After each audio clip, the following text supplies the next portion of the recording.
So if you've been told the cue to flatten your back into the floor, well, we're going to show you why this might not be the most efficient way to stabilize the spine, and it goes back to the anatomy.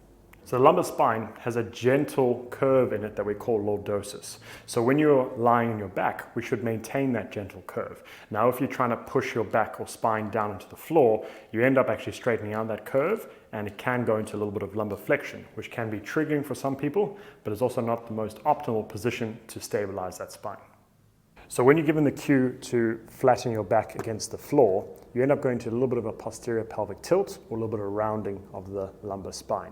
So what we're looking for is a neutral position. So if Taylor takes her hands and places them underneath there, you should be able to fit your hands underneath the small of your back, and there shouldn't be too much of a gap. So we don't want to be overextending. So if Taylor lifts up and really extends, that's going to be too much of an arch, but we also don't want to be pushing down, because that's going to flexion. So we